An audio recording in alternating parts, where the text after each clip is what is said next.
ऊपर चढ़िए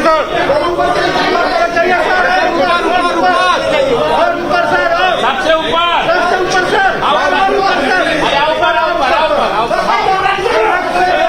अरे कैमरा नहीं चल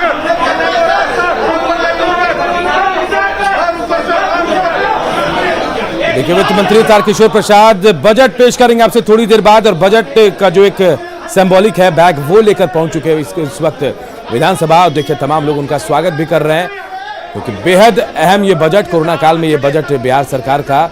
और अब से ठीक थोड़ी देर बाद बजट पेश करेंगे बिहार के डिप्टी सीएम और वित्त मंत्री तारकिशोर प्रसाद। और इस सिंबॉलिक बैग जो है बिहार का बजट इसी में समाहित है और ये पोटली कहा जाता है बजट की पोटली। इसके बाद यहीं से तमाम चीजें निकलेंगी, किसके मद में कितने पैसे जाएंगे, आय व्यय का क्या ब्यौरा होगा, क्या बजट का खाका होगा, बिहार के विकास का आईना इस छोटे से बैग में है। और थोड़ी देर बाद तारकिशोर प्रसाद बिहार के वित्त मंत्री डिप्टी सीएम इस बजट को सदन के पटल पर भी रखेंगे और तमाम चीजों पर बारीकियों से बातचीत भी करेंगे, कितना बजट होगा, कितना खर्च होगा, कितनी आय होगी, तमाम चीजें। लेकिन जो तस्वीर हम आपको दिखा रहे हैं, विधानसभा पहुंचे हैं वित्त मंत्री और डिप्टी सीएम तारकिशोर प्रसाद और तमाम लोग उनका स्वागत भी कर रहे हैं वहां पर। और मीडिया के सामने देखिए कैसे बताने की कोशिश कर रहे हैं कि इस पोटली में सब कुछ है, बिहार के विकास का खाका यही है और थोड़ी देर बाद ये सदन के पटल पर रखा भी जाएगा।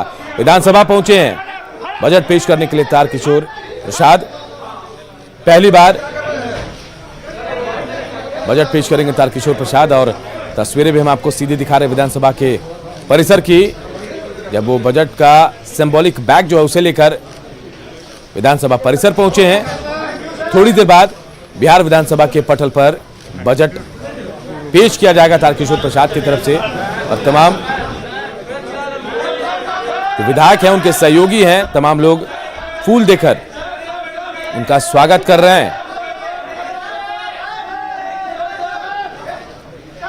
और देखिए मुख्यमंत्री भी पहुंच गए हैं, तमाम लोग एक एक कर पहुंच रहे हैं क्योंकि बेहद अहम आज का दिन विधानसभा के पटल पर बिहार का बजट पेश किया जाएगा। उम्मीदों का बजट इसे कहा जा रहा है क्योंकि कोरोना काल में यह बजट है और कोरोना को देखते हुए इस बजट को तैयार किया भी गया है। तो कुछ ही देर में बिहार का बजट पेश होगा और बजट पेश करने के लिए सूबे के उप मुख्यमंत्री और वित्त मंत्री तारकिशोर प्रसाद विधानसभा पहुंच गए हैं। थोड़ी देर बाद बजट पेश होगा, पहली बार बजट पेश करेंगे वित्त मंत्री तारकिशोर प्रसाद। और देखिए सीएम नीतीश कुमार भी विधानसभा पहुंचे हैं। थोड़ी देर बाद यह कार्रवाई शुरू होगी, बजट की प्रक्रिया, उम्मीदों का बजट। तमाम लोग देखिए दो तस्वीरें हम आपको दिखा रहे हैं, इन दो तस्वीरों के जरिए देखिए एक विधानसभा के अंदर की तस्वीर हम आपको दिखा रहे हैं और दूसरी तस्वीर विधानसभा के बाहर की तस्वीर, जब तारकिशोर प्रसाद सूबे के वित्त मंत्री और डिप्टी सीएम बजट पेश करने के लिए विधानसभा परिसर पहुंचे, सहयोगियों ने उनको घेरा। और पहली तस्वीर देखिए विधानसभा के अंदर की तस्वीरें, यहीं पर थोड़ी देर बाद बजट पेश किया जाएगा, बिहार के विकास का खाका यहां रखा जाएगा। तैयारियां लगभग पूरी, बस इंतजार कुछ पलों का जब बजट यहां सदन के पटल पर रखा जाएगा। तो विधानमंडल की तस्वीरें भी हम आपको दिखा रहे हैं, तैयारियां पूरी हो गई हैं। दो तस्वीरें हम आपको दिखा रहे हैं, एक जहां बजट पेश होना है विधानमंडल के अंदर की तस्वीर, और दूसरी तस्वीर देखिए जिनको पेश करना है बजट, वित्त मंत्री तारकिशोर प्रसाद जब वो विधानसभा पहुंचे परिसर में अपने बजट का पोटली लेकर, बजट का बैग लेकर, तो इसे दिखाने की कोशिश की सिंबॉलिक, और बताया कि यही वो पोटली है जहां से एक एक कर तमाम चीजें बाहर आएंगी। बिहार के विकास की बातें जो है, विकास को लेकर जो योजनाएं हैं इसी बैग में है और यहां से एक एक कर योजनाओं को बाहर रखेंगे वो जब विधान मंडल के अंदर बजट पेश करेंगे वो। तो दो तस्वीरें दिखा रहे हैं आपको थोड़ी देर बाद। पहली तस्वीर जो हम आपको दिखा रहे हैं इसमें थोड़ी देर बाद इसी विधानमंडल में बजट पेश किया जाएगा और बिहार का बजट है उम्मीदों का बजट। थोड़ा वक्त बचा है, कुछ पलों की बात कर ले, जिसके बाद बजट की पूरी तस्वीर साफ हो जाएगी। बिहार की विकास की दशा दिशा की शोर बढ़ेगी, तमाम चीजें साफ हो जाएंगी। और दूसरी तस्वीर जो है वो तारकिशोर प्रसाद, सूबे के वित्त मंत्री भी और डिप्टी सीएम भी, जो आज पहली बार बिहार के विधानमंडल में बजट पेश करेंगे। जब वो विधानमंडल के परिसर में पहुंचे तो तमाम सहयोगियों ने उनको घेर लिया, मीडिया ने भी कई सवाल पूछे और सिंबॉलिक दिखाया इस बैग को, कहा कि यही बजट की पोटली है जिसके अंदर से तमाम चीजें निकलेंगी। तो आज बेहद अहम दिन बिहार के लिए, क्योंकि बिहार का बजट आज पेश होने वाला है। विधानसभा की कार्रवाई कुछ ही देर में, बजट भाषण भी शुरू होगा और एक एक कर योजनाओं की जानकारी दी जाएगी। तमाम चीजों पर, तमाम मदों पर, चाहे शिक्षा की बात करें, रोजगार की बात करें, टैक्स की बात करें या फिर 7 निश्चय पार्ट 2 की बात करें, तमाम चीजों को लेकर इस बजट को बेहद खास माना जा रहा है और तमाम चीजों की बात भी होगी। बजट में उन मद का ख्याल भी रखा गया है, कैसे उनको बढ़ाया जाएगा, कैसे घटाया जाएगा, कैसे सरकार राजस्व लेगी, कैसे सरकार आय बढ़ाएगी, कैसे कैसे जनता के भलाई के काम, जनता के विकास के काम, प्रदेश के सूबे के विकास के काम इस बजट में होंगे। तमाम चीजें साफ होंगे।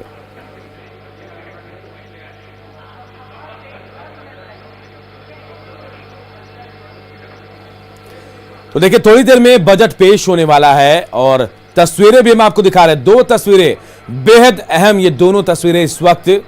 पहले दूसरी तस्वीर की बात करते हैं। थोड़ी देर पहले की तस्वीरें, जब तारकिशोर प्रसाद, जिन्हें बजट पेश करना है, सूबे के वित्त मंत्री हैं, डिप्टी सीएम है, पहली बार विधानसभा में बजट पेश करेंगे। वो पहुंचे विधानसभा परिसर बजट की पोटली के साथ। उसके बाद दिखाया उसे, देखिए मुख्यमंत्री नीतीश कुमार भी ठीक उससे थोड़ी देर बाद वहां पहुंचे।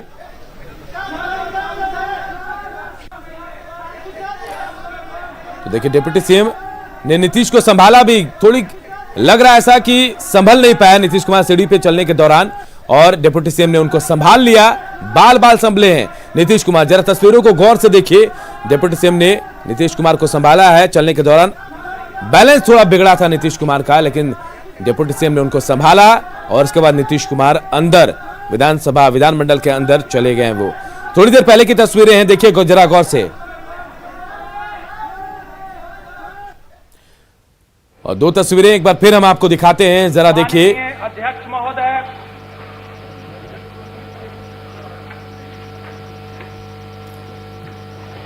विधानसभा अध्यक्ष विजय कुमार सिन्हा पहुंच चुके हैं। अब कार्रवाई शुरू हो रही है। सभा की कार्यवाही प्रारंभ की जाती है।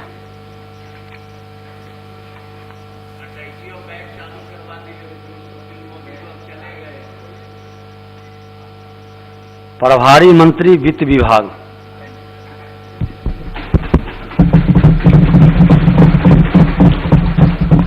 अध्यक्ष महोदय, मैं वित्तीय वर्ष 2021-22 का आय व्यय के विवरण सदन में उपस्थापित करता हूं।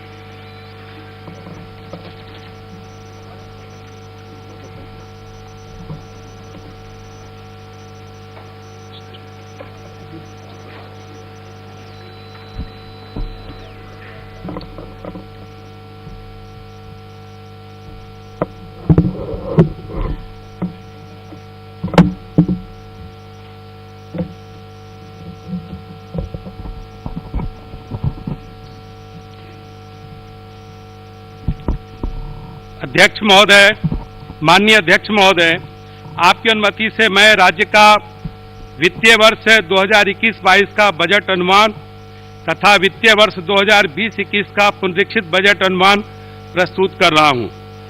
बजट वर्तमान एवं आगामी वित्तीय वर्ष का वार्षिक वित्तीय विवरण तो पेश करता है, साथ ही यह सरकार के आर्थिक कार्यावली की एक रूपरेखा भी प्रस्तुत करता है।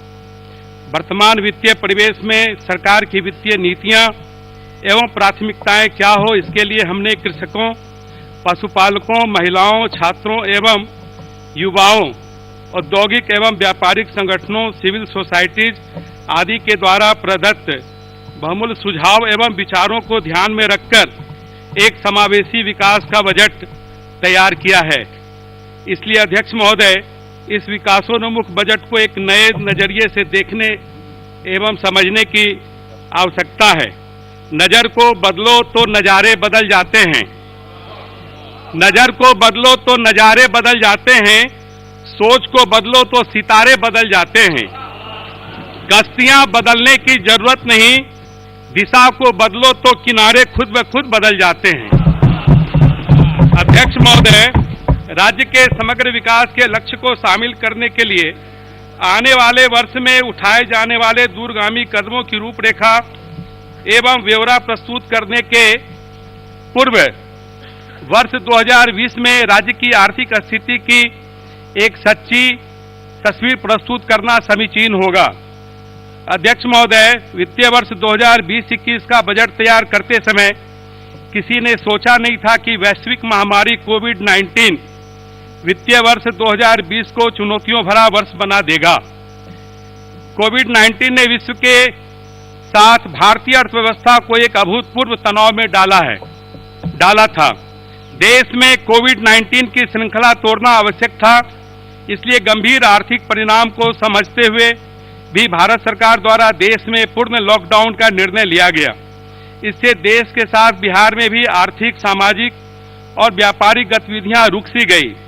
लेकिन हमारे लिए आम आदमी के स्वास्थ्य एवं जीवन की चिंता अति महत्वपूर्ण थी, इसलिए भारत सरकार के साथ राज्य सरकार ने भी जान है तो जहान है के सिद्धांत का पालन करते हुए लॉकडाउन का अनुपालन किया तथा कोविड-19 को पराजित करने की पूरी तैयारी की गई। भारत सरकार द्वारा कोविड-19 की श्रृंखला को तोड़ने हेतु लिए गए कठिन निर्णय के साथ राज्य सरकार एवं बिहार की जनता ने अतुलनीय सहयोग किया। राज्य की जागरूक जनता द्वारा कोविड-19 के निमित्त सभी नियमों एवं प्रोटोकॉल्स का अनुपालन किया गया। राज्य में पूर्ण लॉकडाउन के कारण आम आदमी अपने घरों में सीमित हो गए। इससे गंभीर आर्थिक एवं सामाजिक समस्या उत्पन्न हुई। तत्काल आम आदमी की बुनियादी जरूरतों को पूरा करने के लिए समाज के संवेदनशील वर्गों तथा निर्धनों में निर्धनतम वृद्धजनों एवं अन्य राज्यों में काम करने वाले बिहार के श्रमिक भाइयों, महिलाओं एवं बच्चों आदि को सहारा देना आवश्यक था। अध्यक्ष महोदय, अन्य राज्यों में काम करने वाले राज्य के श्रमिक भाइयों की समस्याओं के कारण बिहार को अति चुनौतीपूर्ण स्थिति का सामना करना पड़ा। एक तरफ राज्य के लोगों का ख्याल रखना था तो दूसरी ओर अन्य राज्यों में काम करने वाले राज्य के श्रमिक भाइयों की चिंता भी थी। लेकिन हमने चुनौतियों से डटकर मुकाबला किया एवं इनका निदान भी किया। सीमित संसाधनों के बावजूद भी माननीय मुख्यमंत्री के नेतृत्व में राज्य सरकार द्वारा कई महत्वपूर्ण कदम उठाए गए। जैसे राज्य के शहरी इलाकों में फंसे निर्धन एवं निराश्रित व्यक्तियों के आश्रय एवं भोजन की निःशुल्क व्यवस्था हेतु 27 मार्च 2020 से 2 जून 2020 तक सभी जिलों के शहरी क्षेत्रों में आपदा राहत केंद्र का संचालन किया गया। इन केंद्रों में 30 लाख से अधिक व्यक्तियों को निःशुल्क भोजन कराया गया। राज्य से बड़ी संख्या में कामगार भाई रोजगार की तलाश में अन्य राज्यों में जाते हैं। लॉकडाउन के कारण अपने घर आने हेतु राज्य सरकार के अनुरोध पर भारत सरकार द्वारा कई विशेष रेलगाड़ियां बिहार भेजी गई। बाहर से आने वाले लोगों को अलग ठहराने हेतु प्रखंड एवं पंचायत स्तर पर क्वारंटीन केंद्र स्थापित किए गए, जिसमें इन्हें 14 दिनों तक ठहराया गया। इनके खाने पीने की व्यवस्था की गई। 14 दिन के बाद राज्य सरकार द्वारा बसों से इन्हें अपने गृह प्रखंड ले जाया गया। इन केंद्रों पर 14.82 लाख निबंधित अन्य राज्यों में काम करने वाले राज्य के श्रमिक एवं उनके परिवार ठहरे। इसी प्रकार राज्य की सीमाओं पर पहुंचने वाले एवं दूसरे राज्यों में फंसे बिहार के श्रमिक एवं उनके परिवार के लिए आपदा राहत केंद्र स्थापित किया गया। क्वारंटीन केंद्रों में औसतन प्रति व्यक्ति 5,300 रुपये खर्च किए गए। कोरोना लॉकडाउन के कारण आर्थिक कठिनाई का सामना कर रहे गरीब लोगों को डीबीटी के माध्यम से 1.64 करोड़ राशन कार्डधारी के खाते में 1,000 रुपया प्रति कार्डधारी अंतरित किया गया। इस मद में 1,600 करोड़ रुपये से अधिक का भुगतान किया गया। लॉकडाउन के कारण राज्य के बाहर फंसे प्रवासियों के खाते में मुख्यमंत्री राहत कोष से प्रति व्यक्ति 1000 रुपये का भुगतान किया गया। कुल 20.95 लाख लोगों को डीबीटी के माध्यम से करीब 210 करोड़ रुपए की राशि सीधे उनके बैंक खाते में अंतरित की गई। बहुत से श्रमिकों को विशेष श्रमिक रेलगाड़ी द्वारा राज्य में लाया गया। राज्य सरकार द्वारा टिकट भाड़ा तथा यात्रा मद में व्यय की गई राशि की प्रतिपूर्ति न्यूनतम 1000 रुपया का भुगतान किया गया। इस प्रकार कुल 10.71 लाख कामगारों को 121.37 करोड़ रुपए वितरित किए गए। राज्य के वृद्धजनों को कोरोना अवधि में परेशानी का सामना नहीं करना पड़े, इसलिए राज्य सरकार द्वारा 3 महीने का वृद्धा पेंशन अग्रिम के रूप में भुगतान किया गया। राज्य में कोरोना संक्रमण के खतरा से निपटने हेतु संक्रमित लोगों की पहचान आवश्यक था। राज्य सरकार द्वारा कोविड-19 जांच अभियान के रूप में प्रारंभ किया गया। जांच के बाद कोविड पॉजिटिव मरीजों को पृथकवास में रखा गया एवं उनको मुफ्त में दवा भी दी गई। 12 सरकारी लैब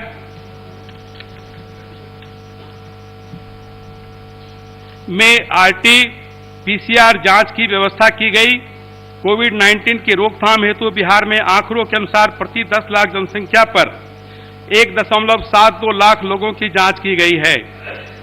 प्राथमिक स्वास्थ्य केंद्र स्तर तक जांच करने और जांच रिपोर्ट देने की व्यवस्था की गई है। राज्य के सभी 6 निजी चिकित्सा महाविद्यालय एवं अस्पतालों में भी आरटी-पीसीआर जांच की व्यवस्था की गई है। यही कारण है कि राज्य में कोविड-19 के रिकवरी रेट में क्रमशः सुधार हो रहा है। वर्तमान में बिहार राज्य का रिकवरी रेट 99% से अधिक है। बिहार राज्य में कोविड-19 के मरीजों में मृत्यु दर राष्ट्रीय औसत से काफी कम 0.58% है। अध्यक्ष महोदय, राज्य के स्वास्थ्यकर्मी, सुरक्षाकर्मी, सफाई कर्मी, प्रशासनिक तंत्र, बैंक कर्मी, बिजली कर्मी, स्वयंसेवी संगठन आदि की सजगता एवं अथक परिश्रम से राज्य में कोविड-19 का संक्रमण दर और मृत्यु दर काफी कम रहा तथा संक्रमण से स्वस्थ होने की दर भी अधिक रही। इस हेतु मैं आपके माध्यम से सभी कोरोना योद्धाओं को उनके अमूल्य और साहसिक योगदान के लिए प्रशंसा करता हूं तथा उन्हें एवं उनके परिवार के प्रति यह सम्मानित सदन हृदय से आभार व्यक्त करता है। अदम्य सेवा भाव के सम्मान के रूप में राज्य सरकार द्वारा राज्य के चिकित्सकों एवं चिकित्सा कर्मियों को 1 माह का मूल वेतन, उनके वेतन के अतिरिक्त भुगतान किया गया। अध्यक्ष महोदय, विपत्तियों और बाधाओं से हम घबराते नहीं हैं। राज्य के कल्याण के लिए विपरीत परिस्थितियों में हम मिलकर सतत संघर्ष करते हैं, क्योंकि यही जीवन का ध्येय है। इस अवसर पर हम अपने प्रिय नेता पूर्व प्रधानमंत्री भारत रत्न अटल बिहारी वाजपेयी जी की इस कविता को याद करना चाहते हैं। बाधाएं आती हैं आए, घिरे प्रलय की घोर घटाएं, पांवों के नीचे अंगारे, सिर पर बरसें यदि ज्वालाएं, निज हाथों में हंसते हंसते आग लगाकर जलना होगा, कदम मिलाकर चलना होगा, कदम मिलाकर चलना होगा।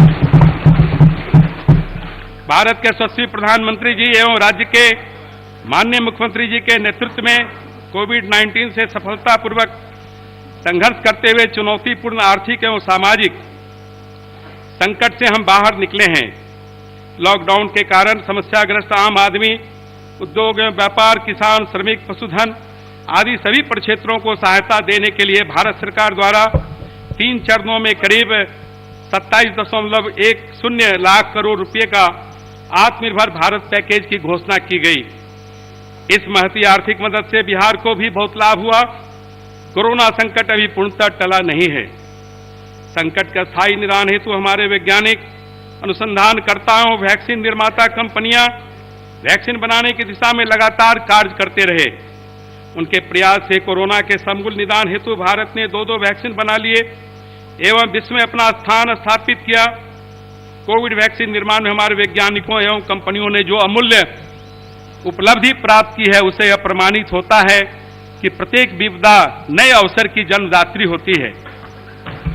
एवं इससे भी साबित होता है कि अंधकार के बाद नई आशा और अवसर के साथ सवेरा आता है। अध्यक्ष महोदय, आपके माध्यम से इस महती उपलब्धि के लिए मैं देश के अनुसंधानकर्ताओं, वैज्ञानिकों, कंपनियों को उनके कठिन परिश्रम एवं लगन के लिए तथा कुशल मार्गदर्शन तथा सतत एवं अथक सहयोग के लिए भारत के माननीय प्रधानमंत्री जी का हृदय से आभार व्यक्त करता हूं। राज्य में कोविड-19 का वैक्सीन लगाने का कार्यक्रम प्रारंभ हो गया है। इसके तहत प्रथम चरण में सभी स्वास्थ्यकर्मियों और सुरक्षाकर्मियों का टीकाकरण किया जा रहा है। अध्यक्ष महोदय, बिहार के सतत विकास के लिए वर्ष 2015 में राज्य सरकार द्वारा 7 निश्चय योजना प्रारंभ किया गया था। इसके अंतर्गत 5 वर्षों के लिए विकास के 7 लक्ष्य, आर्थिक हल, युवाओं को बल, आरक्षित रोजगार, महिलाओं का अधिकार, हर घर बिजली, हर घर बिजली, हर घर नल का जल, घर तक पक्की नालियां, शौचालय निर्माण, घर का सम्मान, अवसर बढ़े, आगे बढ़े निर्धारित किए गए। विगत 5 वर्षों में कठिन परिश्रम एवं सतत अनुश्रवण के बल पर हमने निर्धारित लक्ष्य के अनुरूप उपलब्धियां प्राप्त की है। 7 निश्चय योजना के अंतर्गत अब तक की उपलब्धियों को आपके माध्यम से सदन के समक्ष रखना चाहता हूं। पहला निश्चय आर्थिक हल, युवाओं के बल के अंतर्गत उपलब्धियां।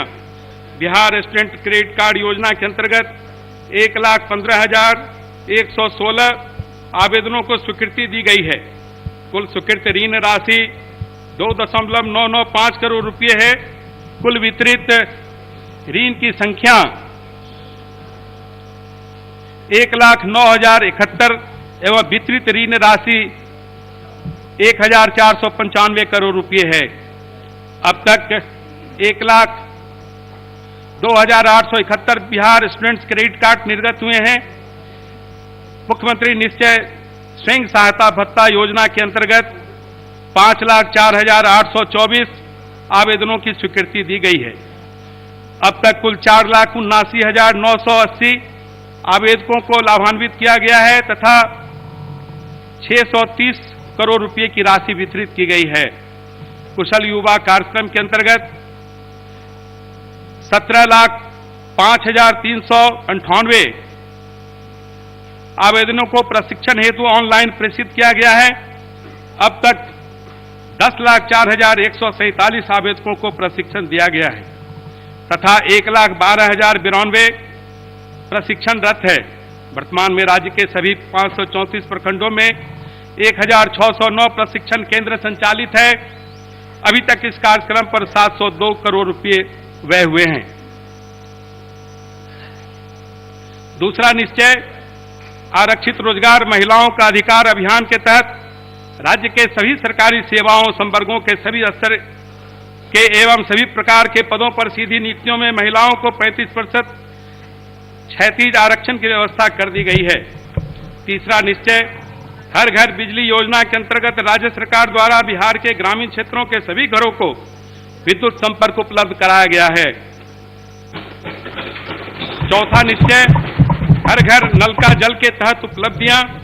इसके तहत पंचायती राज विभाग द्वारा 58,167 वार्डों में कार्य प्रारंभ कर 56,143 वार्डों में कार्य पूर्ण कर लिया गया है। कुल लक्षित घरों में से 86.36 लाख घर आच्छादित किए गए हैं। लोक स्वास्थ्य अभियंत्रण विभाग द्वारा 26,272 गैर गुणवत्ता प्रभावित वार्डों में कार्य प्रारंभ कर 25,559 वार्डों में कार्य पूर्ण और गुणवत्ता प्रभावित 30,272 वार्डों में से कार्य प्रारंभ कर 26,583 वार्डों में कार्य पूर्ण करा लिया गया है। इसके तहत कुल 70.10 लाख घरों को आच्छादित किए गए हैं। नगर विकास एवं आवास विभाग द्वारा 3,370 वार्डों में कार्य प्रारंभ कर 2,101 वार्डों में कार्य पूर्ण करा लिया गया है। इसके तहत 10.26 लाख घर आच्छादित किए गए हैं।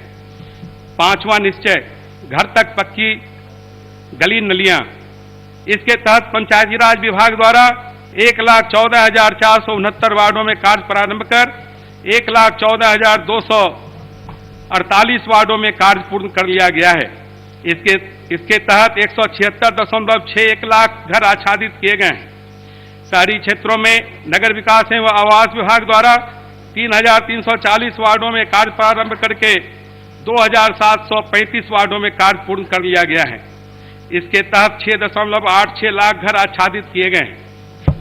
ग्रामीण टोला संपर्क निश्चय योजना के तहत सभी 4,643 टोलों के लिए योजनाओं की स्वीकृति दी जा चुकी है। इस योजना के तहत 3,884.23 किलोमीटर सड़क का निर्माण पूर्ण करते हुए 4,532 बसावटों को संपर्कता प्रदान की गई है। छठा निश्चय शौचालय निर्माण घर का सम्मान। इस निश्चय के अंतर्गत ग्रामीण विकास विभाग द्वारा सभी 8,386 पंचायत ओडीएफ घोषित एवं 123.27 लाख घर आच्छादित किए गए। सभी 534 प्रखंड 101 अनुमंडल तथा सभी 38 जिला ओडीएफ घोषित किए गए हैं। शहरी क्षेत्रों में नगर विकास एवं आवास विभाग द्वारा कुल 3.82 लाख व्यक्तिगत शौचालय एवं 13,656 सामुदायिक शौचालय का निर्माण कराया गया है। सभी 3,367 शहरी वार्ड एवं 142 नगर निकायों को ओडीएफ घोषित किया गया है। ग्रामीण क्षेत्रों में जिनके यहां शौचालय निर्माण हेतु भूमि उपलब्ध नहीं है, उनके लिए राज्य सरकार द्वारा सामुदायिक शौचालय का निर्माण कराया गया है। ऐसे प्रत्येक परिवार को एक शौचालय की चाबी दी गई है। सातवां निश्चय अवसर बढ़े आगे पढ़े के तहत राज्य में निर्धारित लक्ष्य 54 के विरुद्ध 36 अनुमंडलों में एएनएम संस्थान खोला गया है तथा शेष पर कार्य चल रहा है। 23 चयनित जिले में से 12 में जीएनएम संस्थान स्थापित किया गया है तथा शेष में कार्य चल रहा है। 28 जिलों में पारा मेडिकल संस्थान खोले जाने के लक्ष्य के विरुद्ध 12 संस्थान खुल चुके हैं। 5 जिलों में फार्मेसी कॉलेज की स्थापना की जानी है, जिसमें से 3 में स्थापित कर दिया गया है। 4 चिकित्सा महाविद्यालयों में बीएससी नर्सिंग कॉलेज की स्थापना की गई है। 3 नए मेडिकल कॉलेज के निर्माण की प्रक्रिया चल रही है। राज्य के युवाओं को रोजगार एवं स्वरोजगार से जोड़ने हेतु राज्य में 14 पॉलिटेक्निक संस्थान, 11 अभियंत्रण महाविद्यालय, 9 महिला औद्योगिक प्रशिक्षण संस्थान और 32 अनुमंडल स्तरीय औद्योगिक प्रशिक्षण संस्थान खोले जा चुके हैं और अन्य पर कार्रवाई चल रही है। वित्तीय वर्ष 2021-22 में लंबित सभी कार्यों को पूर्ण कर लिया जाएगा। सुशासन के अंतर्गत आत्मनिर्भर बिहार के 7 निश्चय 2 योजना। अध्यक्ष महोदय, हमारी सरकार राज्य के बहुमुखी विकास के लिए लगातार प्रयास कर रही है। एक उपलब्धि हमें दूसरे प्रयास के लिए प्रेरित करती है। खग उड़ते रहना जीवन भर, मत डर प्रलय झकोरों से तू, बढ़ आशा हलकारों से तू, क्षण में यह अरिदल मिट जाएगा, तेरे पंखों से पीस कर खग उड़ते रहना जीवन भर, उड़ते रहना जीवन भर। विकसित बिहार के लिए सफलतापूर्वक क्रियान्वित 7 निश्चय 1 की उपलब्धियां उत्साहवर्धक रही है। हमारी सरकार योजना बनाकर विकसित बिहार के लिए सतत प्रयत्नशील रहती है। इसलिए 7 निश्चय 1 के बाद हमने अगले 5 वर्षों के लिए आत्मनिर्भर बिहार के 7 निश्चय 2 पर कार्य प्रारंभ कर दिया है। सरकार द्वारा अगले 5 वर्षों में 2020 से 2025 के लिए 7 निश्चय 2 योजना अभियान प्रारंभ किया गया है।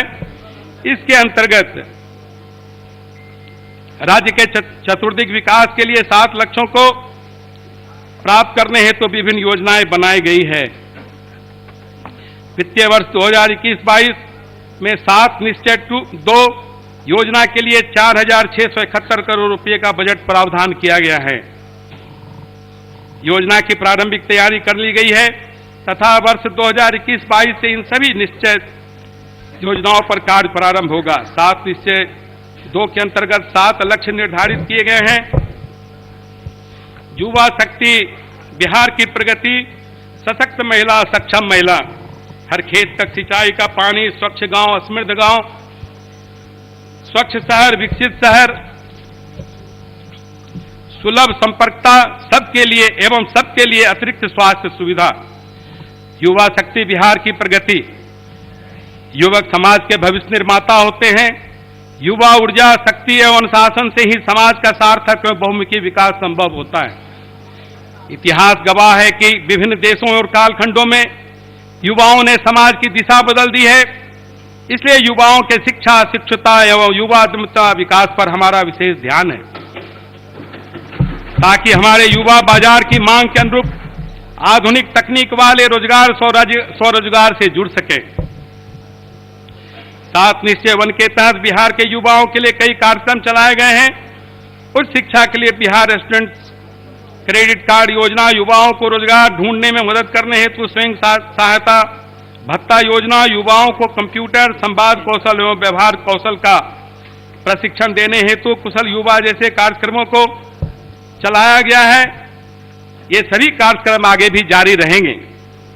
अब इनके साथ साथ युवाओं के लिए और बेहतर तकनीकी प्रशिक्षण की व्यवस्था की जाएगी, जिससे उन्हें रोजगार के बेहतर अवसर प्राप्त हो सके। साथ ही बिहार में उद्यमिता को और बढ़ावा दिया जाएगा, जिससे कि युवा स्वयं उद्यमी बन सके और अन्य लोगों को भी रोजगार के अवसर उपलब्ध करा सकें। संस्थानों में गुणवत्ता बढ़ाने की योजना, बाजार की मांग के अनुरूप आधुनिक तकनीक वाले प्रशिक्षण संस्थानों की आवश्यकता है। इसके लिए पुराने और नव संस्थापित राजकीय ITI एवं पॉलिटेक्निक संस्थाओं को भी आधुनिक बनाया जाएगा। पिछले 5 वर्षों में जिला एवं अनुमंडल स्तर पर कई संस्थानों का निर्माण कराया गया है। इसी को आगे बढ़ाते हुए अब राज्य के प्रत्येक राजकीय ITI एवं पॉलिटेक्निक संस्थानों में प्रशिक्षण की गुणवत्ता बढ़ाने के लिए उच्च स्तरीय सेंटर ऑफ एक्सीलेंस बनाया जाएगा। इनमें राजकीय ITI एवं पॉलिटेक्निक में पढ़ रहे बच्चों को वर्तमान उद्योगों की आवश्यकता के अनुरूप उच्च स्तरीय और नई तकनीक वाले क्षेत्रों में जिनकी बाजार में ज्यादा मांग है, यथा सोलर, ड्रोन तकनीक, ऑप्टिकल फाइबर एवं networking, transformer manufacturing, information technology इत्यादि जैसे कई क्षेत्रों में प्रशिक्षण दिया जाएगा। इन संस्थानों से प्रशिक्षण प्राप्त छात्रों की बाजार में मांग रहेगी तथा इन्हें बेहतर रोजगार के अवसर उपलब्ध होंगे। हर जिले में मेगा स्किल सेंटर, मार्गदर्शन, नई स्किल में प्रशिक्षण। ITI एवं पॉलिटेक्निक संस्थानों से शिक्षा नहीं प्राप्त करने वाले युवक भी काफी हुनरमंद होते हैं। उनके स्किल को व्यवस्थित दिशा में संवारने हेतु उचित मार्गदर्शन एवं लघु प्रशिक्षण की आवश्यकता होती है। इसलिए वैसे युवा जो ITI एवं पॉलिटेक्निक में नहीं पढ़ रहे हैं और नए कौशल का प्रशिक्षण पाना चाहते हैं, उनके लिए हर जिले में कम से कम एक मेगा स्किल सेंटर खोला जाएगा। यहां पर लोकप्रिय उपयोगी स्किल्स एवं यथा apparel making, refrigerator, air conditioning, solar panel mechanic, beauty एवं वेलनेस ट्रेनिंग, बुजुर्गों एवं मरीजों की देखभाल जैसे क्षेत्रों में अल्प अवधि का रोजगारोन्मुखी प्रशिक्षण दिया जाएगा, जिनकी बाजार में मांग रहती है। हर प्रमंडल में टूल रूम, हमारे युवाओं विशेषकर ग्रामीण क्षेत्रों के युवाओं की पहुंच उच्च तकनीक वाले आधुनिक यंत्रों एवं टूल्स तक नहीं होती है। इसलिए जिज्ञासा एवं क्षमता रहने के बावजूद भी उनका हुनर विकसित नहीं हो पाता है। आवश्यकता है कि राज्य सरकार द्वारा ऐसे आधुनिक मशीन और टूल्स के माध्यम से उन्हें उनके घर के पास प्रशिक्षण की व्यवस्था की जाए। इसलिए प्रत्येक प्रमंडल में टूल्स रूम एवं ट्रेनिंग सेंटर स्थापित किया जाएगा। टूल्स रूम में कई क्षेत्रों में नवीन एवं अत्याधुनिक मशीनें एक स्थान पर उपलब्ध रहेगी। इनमें ITI एवं पॉलिटेक्निक से प्रशिक्षण प्राप्त युवाओं को अत्याधुनिक मशीनों पर नई तकनीक की ट्रेनिंग दी जाएगी। 10वीं एवं 12वीं पास युवकों के लिए भी इनमें दीर्घकालीन प्रशिक्षण की व्यवस्था होगी। इनसे प्रशिक्षण पाने के पश्चात युवाओं को उच्च तकनीक वाले क्षेत्रों में रोजगार मिलने में सहूलियत होगी। 7 निश्चय 2 के लिए श्रम संसाधन विभाग के वित्तीय वर्ष 2021-22 में उपबंधित राशि 550 करोड़ रुपए से इन अति महत्वपूर्ण योजनाओं पर व्यय किया जाएगा। स्किल एवं उद्यमिता हेतु नया विभाग आईटीआई, पॉलिटेक्निक सहित वर्तमान में आईटीआई का संचालन श्रम संसाधन विभाग तथा पॉलिटेक्निक संस्थान का संचालन विज्ञान एवं प्रावैधिकी विभाग द्वारा किया जाता है। इससे दोनों क्षेत्रों में समन्वय स्थापित करना कठिन होता है। इसलिए स्किल डेवलपमेंट तथा उद्यमिता पर विशेष बल देने हेतु एक अलग विभाग स्किल डेवलपमेंट एवं उद्यमिता विभाग का गठन किया जाएगा, जिसमें औद्योगिक प्रशिक्षण संस्थानों और पॉलिटेक्निक संस्थानों को समाहित किया जाएगा। उद्यमिता को बच्चों के कोर्स करिकुलम का हिस्सा बनाया जाएगा, जिससे कि राज्य में उद्यमिता संस्कृति का और विकास हो सके। युवाओं को अपना व्यवसाय अथवा उद्योग लगाने के लिए प्रोत्साहित किया जाएगा, ताकि वे स्वयं उद्यमी बने तथा साथ में दूसरों को भी रोजगार दे सकें। केंद्र सरकार की योजना के तहत तकनीकी शिक्षा हिंदी में उपलब्ध कराने का प्रयास किया जाएगा। बिहार में चिकित्सा शिक्षा एवं अभियंत्रण शिक्षा को सुदृढ़ करने हेतु एक चिकित्सा विश्वविद्यालय एवं एक अभियंत्रण विश्वविद्यालय की स्थापना की जाएगी।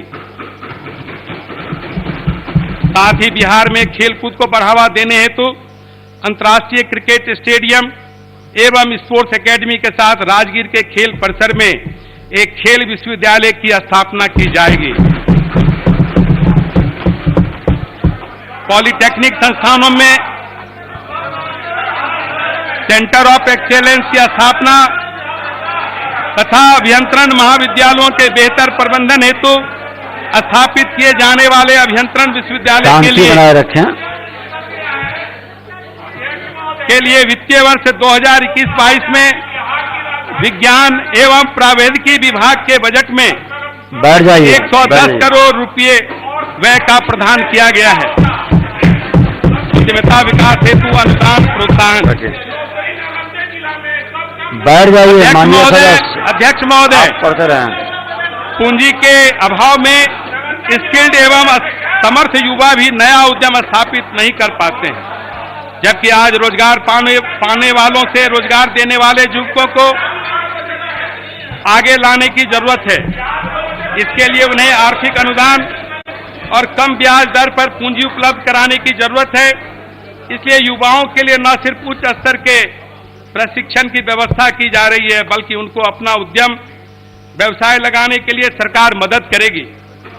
नया उद्यम अथवा व्यवसाय के लिए परियोजना लागत का 50% अधिकतम 5 लाख रुपये तक का अनुदान दिया जाएगा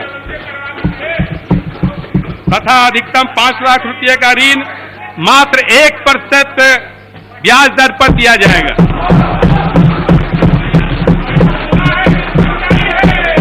वर्ष 2020-25 में सरकारी एवं गैर सरकारी क्षेत्र में रोजगार के 20 लाख से ज्यादा नए अवसर सृजित किए जाएंगे।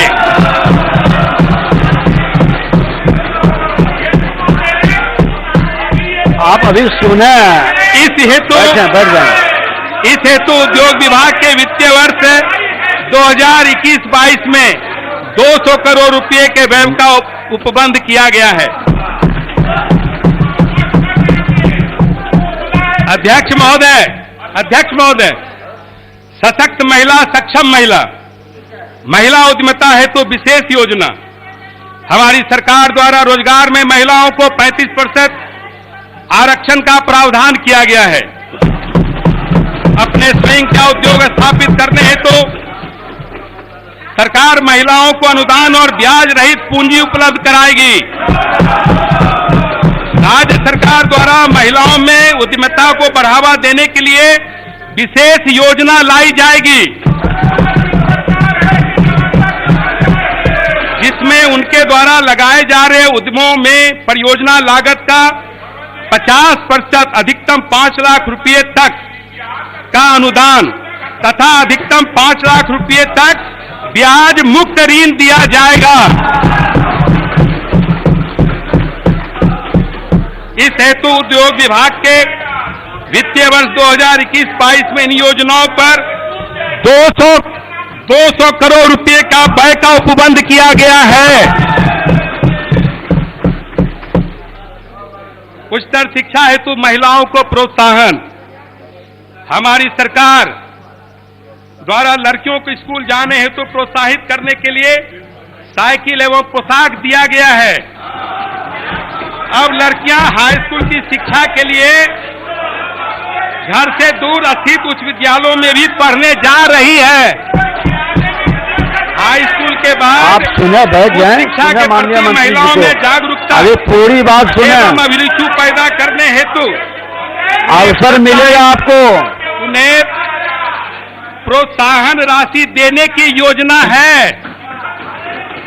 इसके अंतर्गत उच्च शिक्षा हेतु क्रेडिट करने के लिए इंटर उत्तीर्ण होने पर अविवाहित महिलाओं को 25,000 रुपया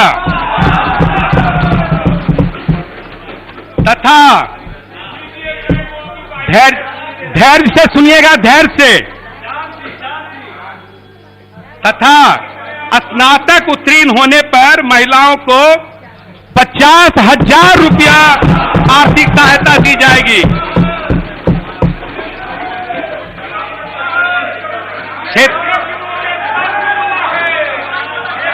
बैठिए, आप बोलते रहिए। अब आगे सुनिए, धैर्य रखिए, सुनिए, धैर्य रखिए। महिलाओं के नाम पर थोड़ा धैर्य रखिए। क्षेत्रीय प्रशासन में आरक्षण के अनुरूप महिलाओं की भागीदारी। माननीय वित्त मंत्री जी, आसन की ओर देखकर बोले आप। मैं आसन के द्वारा ही इस बात को रखना चाह रहा हूं महोदय। राज्य सरकार द्वारा महिलाओं को सरकारी नौकरी में 35% आरक्षण दिया गया है, लेकिन अभी भी कार्यालयों में समानुपातिक अनुपात में महिलाओं की संख्या कम है। इसलिए क्षेत्रीय प्रशासन यथा पुलिस थाना, प्रखंड अनुमंडल एवं जिला स्तरीय कार्यालयों में आरक्षण के अनुरूप महिलाओं की भागीदारी बढ़ाई जाएगी।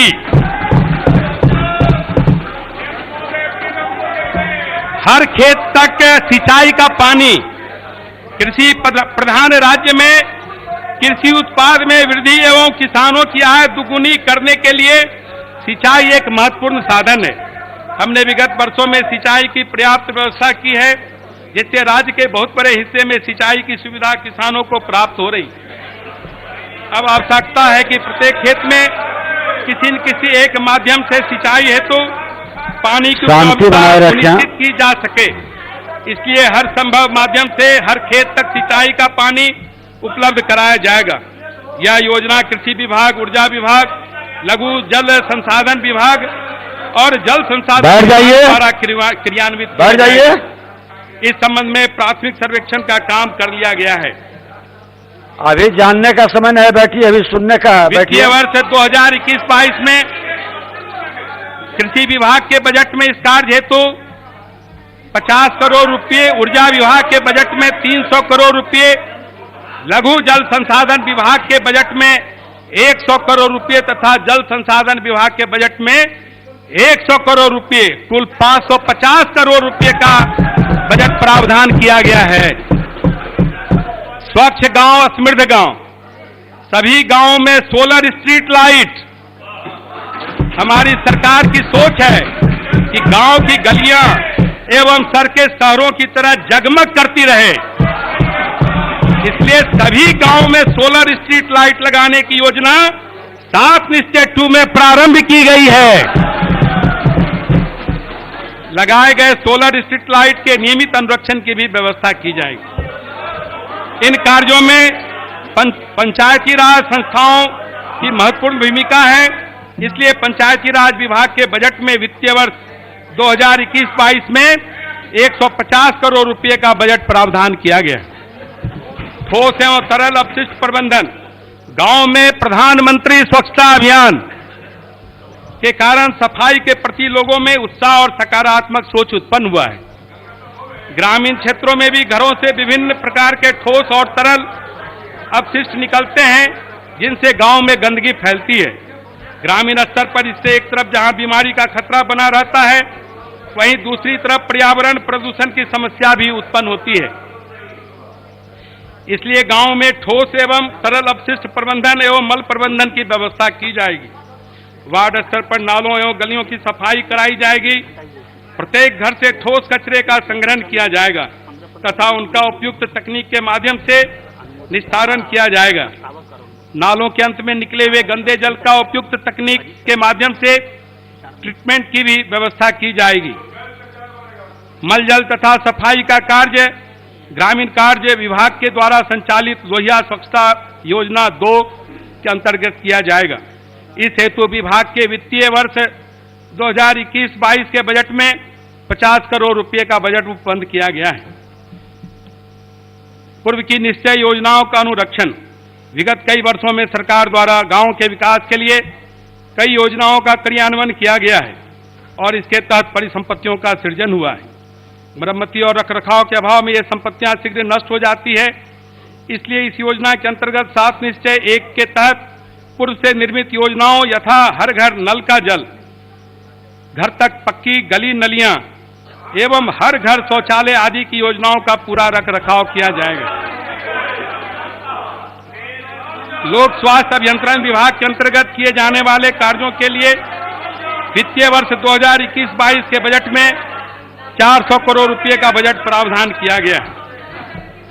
पशु एवं मत्स्य संसाधनों का विकास। गांव की समृद्धि का आधार कृषि एवं पशुधन है। दुग्ध उत्पादन, मुर्गी पालन, मछली पालन जैसे व्यवसाय गांव में रोजगार के साधन होते हैं, जिससे ग्रामीणों की आय में वृद्धि होती है। इसके लिए हमें ग्रामीणों को नई तकनीक से उक्त व्यवसाय करने में सहायता देनी होगी। आधुनिक तकनीकों का इस्तेमाल कर दुग्ध उत्पादन एवं प्रसंस्करण, मुर्गी पालन, मछली पालन आदि को बढ़ावा दिया जाएगा। राज्य के अस्थिर चौर क्षेत्रों का विकास बड़े पैमाने पर किया जाएगा। साथ ही अन्य क्षेत्रों में तालाबों, पोखरों एवं बड़े जलाशयों में मछली पालन को बढ़ावा दिया जाएगा। आधुनिक मत्स्य पालन तकनीकों का प्रसार किया जाएगा तथा मछली पालन के पूरे उत्पादन श्रृंखला पर काम किया जाएगा। मछली उत्पादन को इतना बढ़ाया जाएगा कि बिहार की मछली अन्य राज्यों में जाएगी। इससे राज्य के पशुपालकों एवं मछली पालकों की आय बढ़ेगी। वित्तीय वर्ष 2021-22 के लिए पशुपालन विभाग के बजट में 7 निश्चय 2 योजना के लिए उपबंधित राशि 500 करोड़ रुपए इन योजनाओं पर व्यय किया जाएगा। स्वच्छ शहर विकसित शहर। ठोस एवं तरल अपशिष्ट प्रबंधन।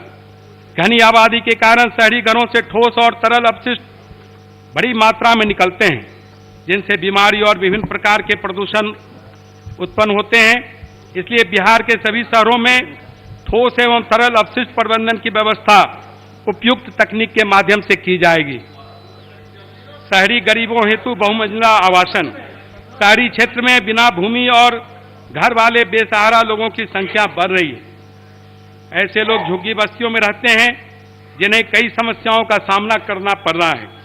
इसलिए राज्य सरकार द्वारा शहरी गरीबों के लिए बहुमंजिला आवासन योजना के अंतर्गत शहर में रह रहे बेघर भूमिहीन गरीब लोगों को बहुमंजिला भवन बनाकर आवासन उपलब्ध किया जाएगा। सभी शहरों एवं महत्वपूर्ण नदी घाटों पर विद्युत शवदाह गृह सहित मोक्ष धाम का निर्माण।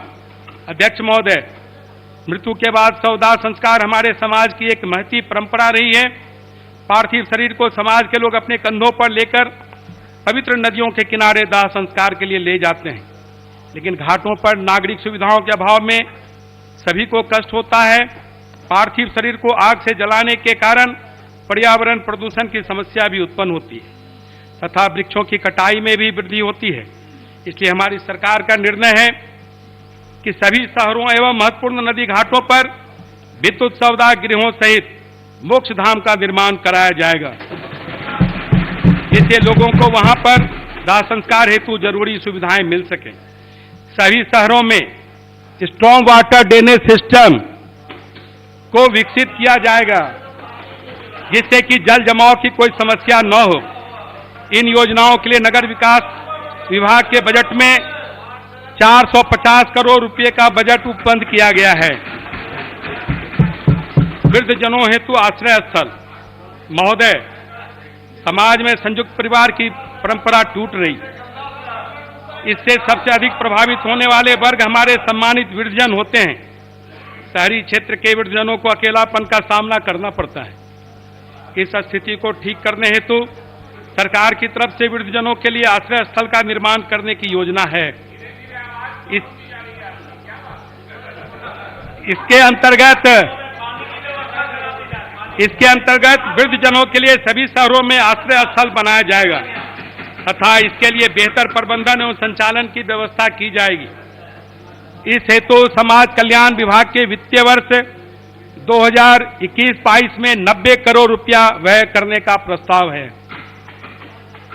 सुलभ संपर्कता, ग्रामीण पथों की संपर्कता। ग्रामीण क्षेत्रों में कई ऐसे बसावट और गांव हैं जिनका संपर्क प्रखंड स्तरीय कार्यालयों, अस्पतालों, राज्य उच्च पथों तथा राष्ट्रीय उच्च पथों से नहीं है। ऐसे ग्रामीणों को बरसात के मौसम में काफी कठिनाइयों का सामना करना पड़ता है। ऐसे गांवों को प्रखंड स्तरीय कार्यालयों और उच्च पथों से जोड़ने के लिए गांव में संपर्क सड़क बनाने की आवश्यकता है। इसलिए सुलभ संपर्कता योजना के अंतर्गत आसपास के गांवों को जोड़ते हुए मुख्य पथों एवं महत्वपूर्ण स्थानों, प्रखंड, थाना और मंडल अथवा महत्वपूर्ण सुविधाओं यथा बाजार, अस्पताल, राज्य उच्च पथ एवं राष्ट्रीय उच्च पथों तक संपर्कता हेतु नई सड़कों का निर्माण कराया जाएगा। इस योजना पर ग्रामीण कार्य विभाग द्वारा वित्तीय वर्ष 2021-22 में 250 करोड़ रुपये व्यय करने का प्रावधान है। शहरी क्षेत्रों में आवश्यकता अनुसार बाईपास अथवा फ्लाईओवर का निर्माण। राज्य के प्रत्येक शहर में जनसंख्या वृद्धि एवं वाहनों की संख्या में वृद्धि के कारण भयानक जाम की समस्या उत्पन्न होती है। शहर के बाहर से बाईपास नहीं होने या कई स्थानों पर पुल, फ्लाईओवर नहीं रहने के कारण बड़े बड़े वाहन मुख्य शहर से होकर गुजरते हैं, जिससे जाम की समस्या विकराल हो जाती है। इसलिए शहरी क्षेत्रों में जाम की समस्या से मुक्ति एवं सुचारू यातायात के संचालन हेतु आवश्यकता अनुसार बाईपास अथवा फ्लाईओवर का निर्माण कराया जाएगा। इस योजना के तहत वित्तीय वर्ष 2021-22 में पथ निर्माण विभाग द्वारा 200 करोड़ रुपए का व्यय किया जाएगा। सबके लिए अतिरिक्त स्वास्थ्य सुविधा, बेहतर पशु स्वास्थ्य प्रबंधन हेतु आधारभूत व्यवस्थाएं। ग्रामीण समाज में पशुधन एवं मनुष्य एक दूसरे के पूरक हैं। दोनों का स्वास्थ्य उत्तम रहे, इसी में दोनों का कल्याण है। लेकिन पशुओं में विभिन्न प्रकार की बीमारी पाई जाती है। आधुनिक तकनीक का सहारा लेकर आधारभूत संरचनाओं को व्यवस्थित करके पशुओं के इलाज के लिए बेहतर व्यवस्था करने की जरूरत है। इस योजना के तहत कॉल सेंटर एवं मोबाइल ऐप की मदद से डोर स्टेप सेवा की व्यवस्था प्रत्येक 8-10 पंचायतों पर पशु अस्पताल की व्यवस्था की जाएगी। पशुओं के लिए चिकित्सा सुविधा, टीकाकरण, कृत्रिम गर्भाधान, कृमिनाशन जैसे सेवाओं की डोर स्टेप डिलीवरी कराने की ठोस व्यवस्था की जाएगी। लोकल कॉल सेंटर में फोन कर अथवा मोबाइल ऐप के माध्यम से इन सुविधाओं को प्राप्त किया जा सकेगा।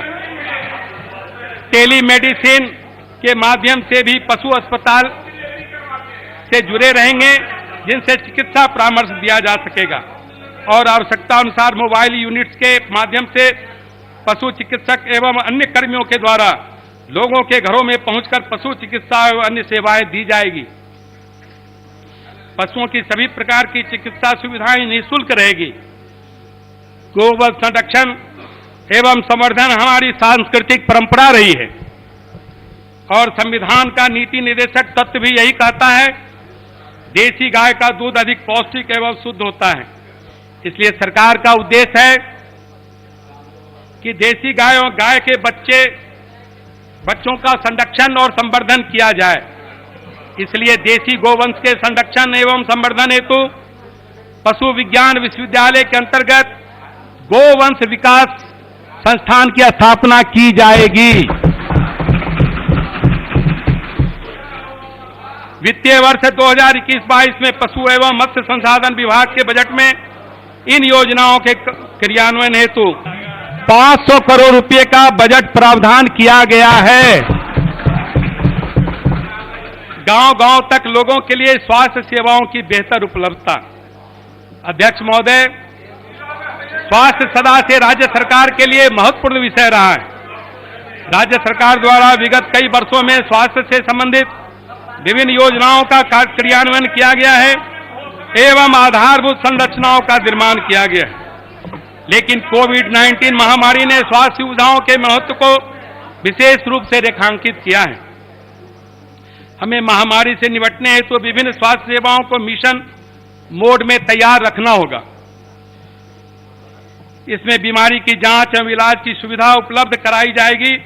स्वास्थ्य उपकेंद्रों को नियमित एवं बेहतर रूप से संचालित कर स्वास्थ्य सेवाएं प्रदान की जाएगी तथा इन्हें टेलीमेडिसिन के माध्यम से प्राथमिक स्वास्थ्य केंद्र, सामुदायिक स्वास्थ्य केंद्र, अनुमंडल अस्पताल एवं जिला अस्पताल से जोड़ा जाएगा और लोगों को चिकित्सीय परामर्श की सुविधा उपलब्ध कराई जाएगी, जिसका शुभारंभ माननीय मुख्यमंत्री जी ने कल कर दिए हैं।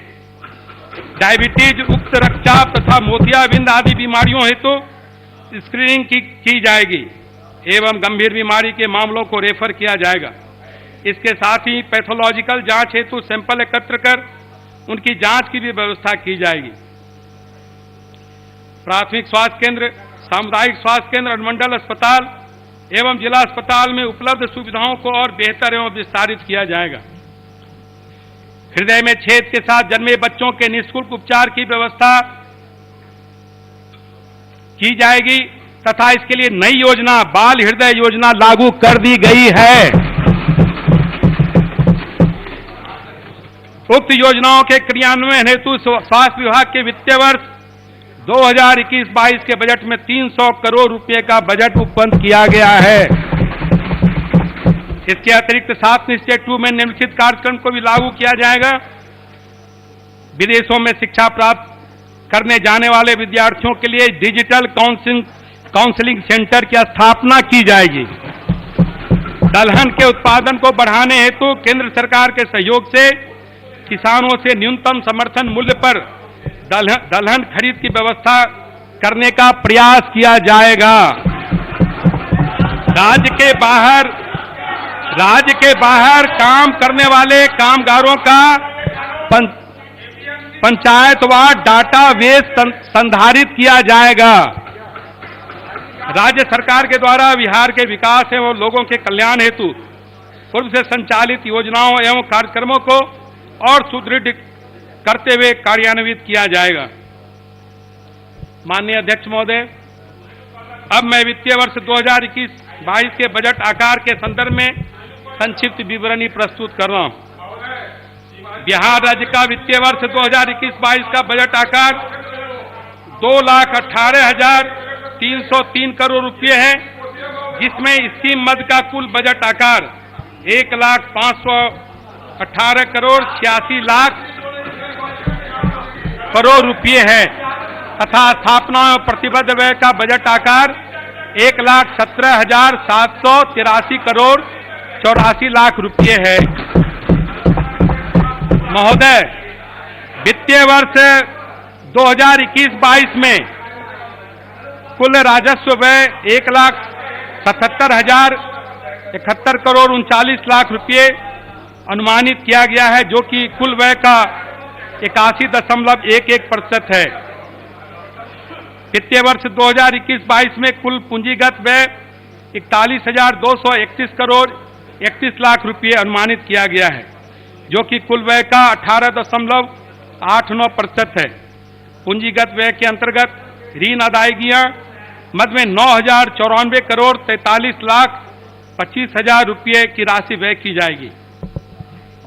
महोदय, वित्तीय वर्ष 2021-22 में कुल प्राप्तियां 2,18,502 करोड़ 70 लाख रुपये अनुमानित है,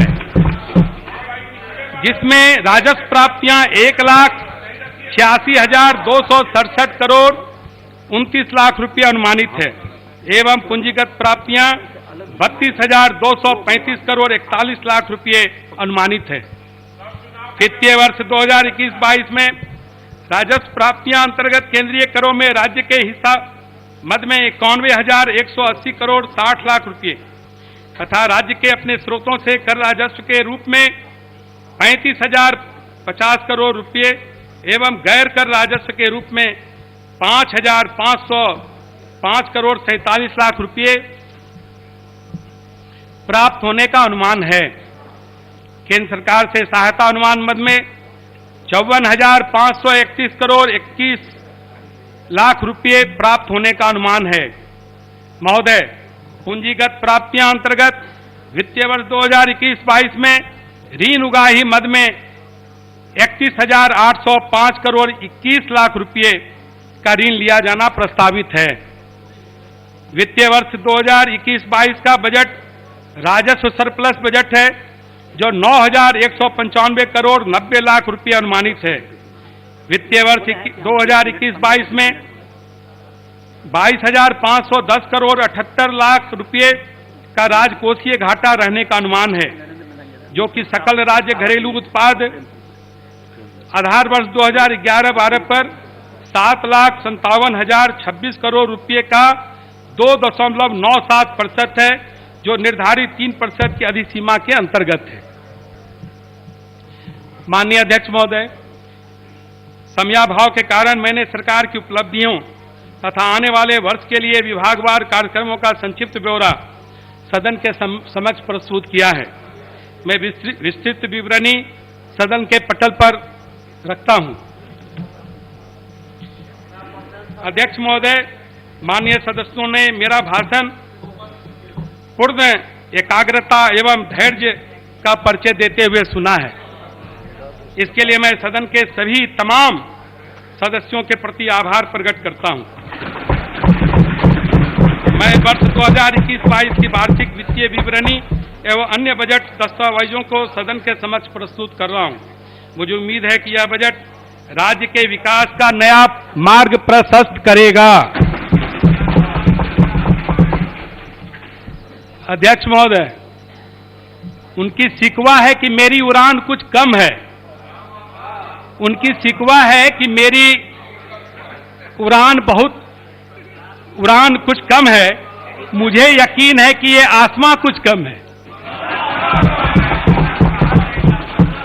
वाकिफ कहां जमाना हमारी उड़ान से, वाकिफ कहां जमाना हमारी उड़ान से वो और थे जो हार गए आसमां से। रख हौसला वो मंजर भी आएगा, रख हौसला वो मंजर भी आएगा, प्यासे के पास चलकर समंदर भी आएगा।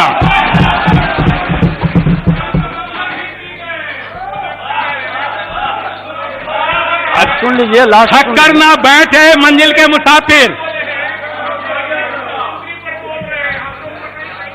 थक कर ना बैठे मंजिल के मुसाफिर, मंजिल भी मिलेगी और मिलने का मजा भी आएगा। जय हिंद, बहुत बहुत धन्यवाद। जय बिहार की जनता।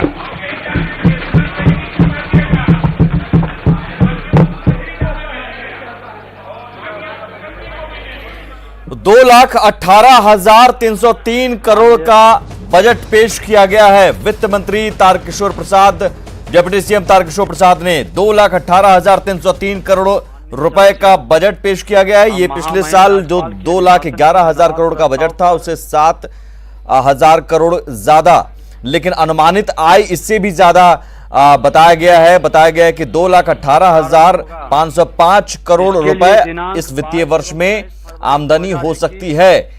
कुल 2 दिन निर्धारित सरप्लस बजट रहने का अनुमान है और राजकोषीय घाटा 3% से भी कम रहने की प्रस्ताव पेश करने की संभावना है। लेकिन 4 शायरी आपने तारकिशोर प्रसाद का यह अंदाज देखा होगा पहली बार, क्योंकि पहली बार उन्होंने बजट पेश किया, पहली बार वित्त मंत्री के तौर पर नजर आए और बजट भाषण में 4 शायरी पूरे शायराना अंदाज में बजट पेश करते हुए और आखिरी में जो उन्होंने शायरी कही वो एक तरह से विपक्ष के लिए निशाना भी था कि उनकी शिकवा है मेरी उड़ान कुछ कम है, मुझे यकीन है कि आसमान कुछ कम है, मंजिल भी मिलेगी और मिलने का मजा भी आएगा। लेकिन सवाल है कि क्या वाकई इस बजट से आम जनता को मजा आएगा, आम जनता को वो खुशी मिलेगी, आम जनता की उम्मीदें पूरी होगी इस बजट से। खासतौर पर 7 निश्चय पार्ट 2 का जिक्र यहां करना जरूरी है। 7 निश्चय पार्ट 2 को लेकर ज्यादा जोर रहा इस पूरे बजट में, 7 निश्चय पर ही पूरा जोर रहा इस पूरे बजट में। और 2,18,502 करोड़ रुपए का अनुमानित आय, 2,18,303 करोड़ का ये बजट पिछली बार के बजट के मुकाबले 7,000 करोड़ रुपए ज्यादा। ये कोरोना काल के बाद है। जाहिर है कोरोना काल के दौरान जो कुछ असर हुआ उससे बजट भाषण की शुरुआत हुई और यहां तक कहा गया कि कोरोना काल के दौरान जो आर्थिक गतिविधियां रुक गई थी उसका असर पड़ा, लेकिन बावजूद इसके जान है तो जहान है के सिद्धांत पर हमने काम किया। पिछली बार जो बजट पेश किया गया था वो 2,11,761 करोड़ का था। इस बार 2,18,303 करोड़ का बजट पेश किया गया है। हम आपको बजट की बड़ी बातें बताते हैं और बजट की बड़ी बातों में सबसे अहम है 7 निश्चय पार्ट 2 को लेकर क्या क्या घोषणाएं की गई हैं, युवाओं और महिलाओं के लिए क्या है। तो 20 लाख से ज्यादा रोजगार मुहैया कराने का लक्ष्य, ये इस बात पर जोर देते हुए वित्त मंत्री तारकिशोर प्रसाद ने कहा कि 20 लाख से ज्यादा रोजगार मुहैया कराने का लक्ष्य है, मुहैया कराया जाएगा। याद कीजिए बिहार चुनाव के दौरान 10 लाख नौकरियां देने के वादे तेजस्वी यादव ने की, तो बीजेपी की ओर से घोषणा पत्र जारी किया गया और बीजेपी की ओर से घोषणा पत्र जारी करने पहुंची थी वित्त मंत्री निर्मला सीतारमण और 19 लाख रोजगार का वादा किया गया था, जिसमें 10 लाख रोजगार सिर्फ कृषि क्षेत्र में ही उपलब्ध कराने की बात कही गई थी। 3 लाख शिक्षकों की नियुक्ति की बात कही गई थी, महिलाओं को स्वावलंबी बनाने की बात कही गई थी। तो उन घोषणाओं का जिक्र जरूर इस बजट में नजर आया। महिलाओं को स्वावलंबी यानी महिलाओं को उद्यमी बनाने की दिशा में बड़ा फैसला लिया गया है। महिलाओं को 5 लाख रुपए अनुदान मिलेगा उद्योग लगाने पर और 5 लाख रुपए ब्याज मुक्त लोन मिलेगा, कोई भी इस पर ब्याज नहीं लगेगा। यानी कुल 10 लाख अगर कोई महिला उद्योग लगाना चाहती हैं, अपने पैरों पर खड़ा होना चाहती हैं, तो सरकार की ओर से मदद के तौर पर 5 लाख रुपए अनुदान के रूप में और 5 लाख रुपए ब्याज मुक्त लोन के तौर पर मिलेगा। सशक्त महिला, सक्षम महिला, ये इस पर 200 करोड़ रुपए खर्च होंगे। इंटर पास करने पर अविवाहित महिला को 25,000, ग्रेजुएशन करने पर अविवाहित महिला को 50,000 रुपए आर्थिक सहायता दी जाएगी। सरकारी नौकरी में महिलाओं को 35% आरक्षण है, लेकिन इसके अलावा क्षेत्रीय प्रशासन, पुलिस थाना और अनुमंडल स्तर में और भी भागीदारी महिलाओं की बढ़ाई जाएगी। लेकिन कृषि को क्या मिला, कृषि क्षेत्र की बात इसलिए यहां पर जरूरी है क्योंकि 70 से 80% जो वर्कफोर्स है, मैन पावर है बिहार का, वो कृषि क्षेत्र पर निर्भर है, एग्रीकल्चर सेक्टर में काम करता है। एग्रीकल्चर सेक्टर के लिए एक जरूर योजना, एक अहम योजना 7 निश्चय पार्ट 2 के तहत हर खेत तक सिंचाई। लेकिन हर खेत तक सिंचाई में कुल 550 करोड़ रुपए खर्च होंगे। इस बात के अलावा कोई ज्यादा इसमें डिटेल नहीं दिया गया।